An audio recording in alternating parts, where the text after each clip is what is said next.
Assalamualaikum warahmatullahi wabarakatuh. Kami dari kelompok 8 akan mempresentasikan hasil kerja dari kelompok kami dengan materi mudharabah.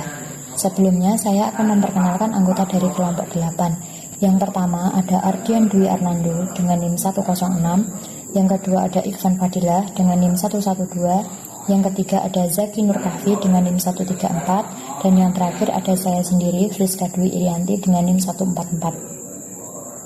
Materi yang pertama adalah pengertian mudharabah. Mudharabah berasal dari kata dorb yang berarti memukul atau berjalan. Dalam bidang ekonomi Islam, pengertian memukul atau berjalan lebih tepatnya adalah proses seseorang memukulkan kakinya dalam menjalankan usahanya. Sedangkan secara istilah, mudharabah merupakan akad kerjasama usaha antara dua pihak di mana pihak pertama atau pemilik dana menyediakan seluruh dana, sedangkan pihak kedua atau pengelola dana bertindak selaku pengelola dan keuntungan usaha dibagi di antara mereka sesuai dengan kesepakatan. Sedangkan kerugian finansialnya hanya ditanggung oleh pengelola dana. Sedangkan menurut pengertian istilah fikih, al-mudharabah adalah sebagai berikut. Yang pertama, menurut mazhab Hanafi. Menurut mazhab Hanafi, mudharabah adalah akad atas suatu syariat dalam keuntungan dengan mata uang tunai yang diserahkan kepada pengelola dengan mendapatkan sebagian dari keuntungannya jika diketahui dari jumlah keuntungannya. Yang kedua, ada dari mazhab Syafi'i. Menurut mazhab Syafi'i, mudharabah adalah suatu akad yang memuat penyerahan modal kepada orang lain untuk mengusahakannya dan keuntungannya dibagi antara mereka berdua. Yang ketiga ada mazhab Hambali. Menurut mazhab Hambali, mudharabah adalah penyerahan suatu modal tertentu dan jelas jumlahnya atau semaknanya kepada orang yang mengusahakannya dengan mendapatkan bagian tertentu dari keuntungannya. Secara teknis, mudharabah adalah akad kerjasama usaha antara dua pihak di mana pihak pertama atau sohibul mal menyediakan seluruh atau 100% modal, sedangkan pihak lainnya menjadi pengelola. Materi yang kedua adalah landasan hukum dari mudharabah. Yang pertama dari Al-Quran. Secara jelas Al-Quran tidak pernah membicarakan tentang mudharabah, meskipun mudharabah menggunakan kata dorab dari akar kata ini menjadi mudharabah. Firman Allah Subhanahu wa taala dalam surat An-Nisa ayat 101. A'udzubillahi minasyaitonirrajim. Bismillahirrahmanirrahim. Wa idza darabtum fil ardi falaysa 'alaikum junahun an taqsuru minas sholati in khiftum an yaftinakum alladhina kafaru innal kafirina kanu lakum aduwwum mubin. Yang artinya, dan apabila kamu bepergian di muka bumi, maka tidaklah mengapa kamu menghosor sembahyangmu jika kamu takut diserang orang-orang kafir. Sesungguhnya orang-orang kafir itu adalah musuh yang nyata bagimu. Yang kedua ada al-hadis dari Abu Sa'id al-Khudri bahwa Rasulullah SAW bersabda, sesungguhnya jual beli itu harus dilakukan suka sama suka. Hadis riwayat Al-Baihaqi dan Ibnu Majah dan dinilai sahih oleh Ibnu Hibban. A'udzubillahi minasyaitonirrajim. Bismillahirrahmanirrahim. Annan Nabiyya sallallahu alaihi wasallam qala salasun fihinna barakah al-bai'u illa ajal wal muqarradu wa khalatu burra bi syairi Baitullah lillahi. Nabi bersabda, ada 3 hal yang mengandung berkah: jual beli tidak secara tunai atau mukharadah atau mudharabah, dan mencampur gandum dengan jawawut untuk keperluan rumah tangga, bukan untuk dijual. Hadis riwayat Ibnu Majah dari Suhaib. Materi selanjutnya akan disampaikan oleh Mas Ardian. Demi memenuhi kebutuhan masyarakat secara luas dan untuk meningkatkan kualitas layanan, konsep akad mudharabah dalam aktivitas perbankan saat ini pun telah mengalami perkembangan. Seiring dengan perkembangannya tersebut, muncul beberapa jenis akad mudharabah yang dilihat berdasarkan transaksinya. Secara umum, ada 3 jenis akad mudharabah yang biasa digunakan. Yang pertama yaitu mudharabah mutlaqah. Dalam transaksi syariah, akad mudharabah mutlaqah adalah istilah yang akan sering kita temui. Mutlaqah adalah salah satu jenis akad mudharabah di mana pemilik modal tidak ikut menentukan usaha apa yang dilakukan oleh si pengelola modal. Sifat dana yang diberikan adalah dana bebas. Artinya, pihak pengelola dana tidak memiliki batasan dalam menentukan usaha dan pelaksanaannya. Pihak pemilik modal hanya melakukan pengawasan untuk memastikan modal usaha yang diberikan berjalan dengan lancar dan mereka akan menerima nisbah atau bagi hasil dari usaha tersebut. Sesuai kesepakatan, akad mudharabah mutlaqah akan menjadi bukti kerjasama sah yang akan mengatur bagi hasil atau nisbah yang diberikan oleh si pemilik modal. Kemudian yang kedua yaitu mudharabah muqayyadah. Jenis lainnya adalah akad mudharabah muqayyadah. Jenis ini merupakan kebalikan dari mutlaqah. Pada akad ini, pemilik modal bisa menentukan jenis usaha yang dijalankan. OJK atau Otoritas Jasa Keuangan menyatakan bahwa akad mudharabah muqayyadah ini dibagi menjadi dua, yaitu akad mudharabah muqayyadah on balance sheet dan akad mudharabah muqayyadah off balance sheet. Pada akad mudharabah muqayyadah on balance sheet, nasabah yang memberikan modal ke bank akan mensyaratkan sektor usahanya seperti pertanian tertentu, properti, atau tambang saja.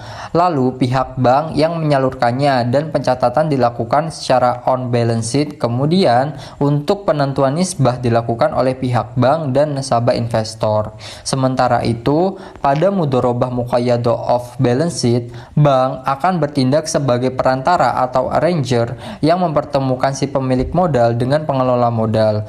Pihak bank akan memperoleh fee atas perannya sebagai arranger. Penentuan jenis usaha dan besar bagi hasil dilakukan oleh mutlaqah, nasabah investor atau pemilik modal, dan nasabah debitur atau pengelola modal. Pencatatan transaksi di bank akan dijalankan secara off balance sheet. Kemudian yang ketiga yaitu mudharabah mushtarakah. Mudharabah mushtarakah adalah jenis akad perpaduan antara akad mudharabah dan musyarakah. Konsepnya adalah ketika di awal kerjasama, akad yang disepakati yaitu akad mudharabah, di mana modal seutuhnya dari pemilik dana. Namun, jika dalam perjalannya usaha kemudian si pengelola dana tertarik untuk ikut menanam modal pada usaha tersebut, maka pengelola dana diperbolehkan untuk melakukannya agar usaha bisa berkembang. Pada praktik mudharabah mushtarakah, pengelola dana akan mendapat keuntungan bagi hasil sebagai penanam modal sesuai dengan besaran modal yang diinvestasikan. Yang berikutnya yakni berakhirnya mudharabah. Para ulama menyatakan bahwa akad mudharabah akan berakhir apabila 1. Masing-masing pihak menyatakan akad batal atau mudharib, dilarang untuk bertindak hukum terhadap modal yang diberikan, atau shahibul ma'al menarik modalnya. Yang kedua, salah seorang yang berakad meninggal dunia. Jika shahibul ma'al yang wafat, maka menurut jumhur ulama akad mudharabah itu batal, karena akad mudharabah sama dengan akad wakalah yang gugur disebabkan wafatnya orang yang mewakilkan. Selain itu, jumhur ulama berpendapat bahwa akad mudharabah tidak bisa diwariskan. Akan tetapi ulama Malikiyah berpendapat bahwa jika salah seorang yang berakad meninggal dunia, akadnya tidak batal, tetap dilanjutkan oleh ahli warisnya, karena menurut mereka akad mudharabah boleh diwariskan. Yang ketiga, salah seorang yang berakad kehilangan kecakapan bertindak hukum, misalnya gila. Yang keempat, modal habis di tangan shahibul ma'al sebelum dikelola oleh mudharib. Yang kelima, menurut Imam Abu Hanifah, jika shahibul ma'al murtad, maka mudharabahnya batal. Baik, selanjutnya implementasi mudharabah dalam lembaga keuangan syariah.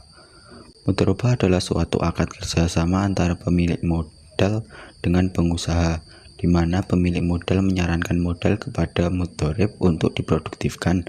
Kemudian laba yang diperoleh dibagi sesuai dengan kesepakatan. Dalam bank syariah, mudharabah diterapkan terhadap produk funding dan financing. Pada sisi funding atau pendanaan, mudharabah diterapkan pada 1.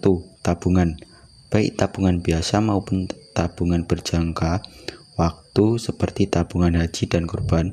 Produk penghimpunan dana ini didasarkan kepada Fatwa Dewan Syariah Nasional nomor 02-DSN-MUI-4-2000 tentang tabungan. Dalam fatwa ini yang dimaksud dengan tabungan adalah simpanan dana yang penarikannya hanya dapat dilakukan menurut syarat-syarat tertentu yang telah disepakati, tetapi tidak dapat ditarik dengan cek, biliet, giro, dan atau alat lainnya yang dipersamakan dengan itu. 2. Deposito.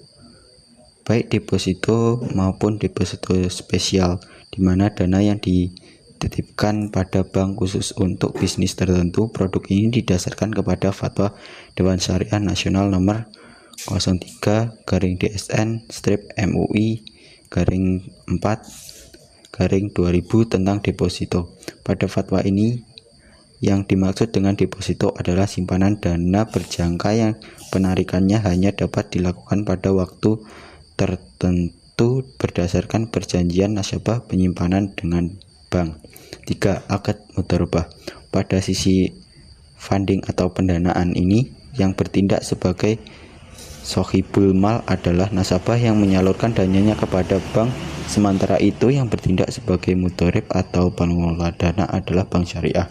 Dalam kapasitasnya sebagai mudharib, bank dapat melakukan berbagai macam usaha yang tidak bertentangan dengan prinsip syariah dan mengembangkannya, termasuk di dalamnya mudharabah dengan pihak lain. 4.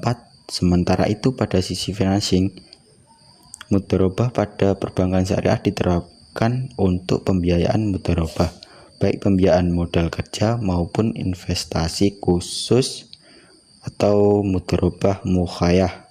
Produk pembiayaan mudharabah ini didasarkan kepada Fatwa Dewan Syariah Nasional nomor 07-DSN-MUI-4-2000 tentang pembiayaan mudharabah atau khirot. Berdasarkan fatwa ini, pihak lembaga keuangan syariah dapat menyalurkan dananya kepada pihak lain dengan cara mudharabah, yaitu akad kerjasama suatu usaha antara dua belah pihak lain dengan pihak pertama atau sohib mal atau bank menyediakan seluruh modal, sedang pihak kedua atau mudharib atau nasabah bertindak selaku pengelola dan keuntungan usaha dibagi antara mereka sesuai kesepakatan yang dituangkan dalam kontrak. Sesuai dengan prinsip mudharabah, lembaga keuangan syariah sebagai penyedia dana menanggung semua kerugian akibat dari mudharabah kecuali jika mudharib atau nasabah melakukan kesalahan yang disengaja, lalai atau menyalahi perjanjian. Begitu juga dengan jaminan dalam pembiayaan mudharabah, pada prinsipnya tidak ada jaminan. Namun, agar mudharib tidak melakukan penyimpangan, lembaga keuangan syariah dapat meminta jaminan dari mudharib. Jaminan ini dapat dicairkan apabila mudharib terbukti melakukan pelanggaran terhadap hal-hal yang telah disepakati bersama dalam akad. Mudharabah secara fikih yang dikenal dengan mudharabah klasik dipandang oleh perbankan syariah sebagai investasi yang beresiko tinggi karena dana yang disalurkan 100% dari pihak bank kepada nasabah. Mudharabah seperti ini sulit diterapkan bank syariah kepada nasabah secara individu. Oleh karena itu, bank syariah lebih cenderung menyalurkan dananya kepada lembaga keuangan mikro seperti BMT dan koperasi. Demikian presentasi dari kelompok kami, kurang lebihnya kami mohon maaf. Wabillahi taufiq wal hidayah. Wassalamualaikum warahmatullahi wabarakatuh.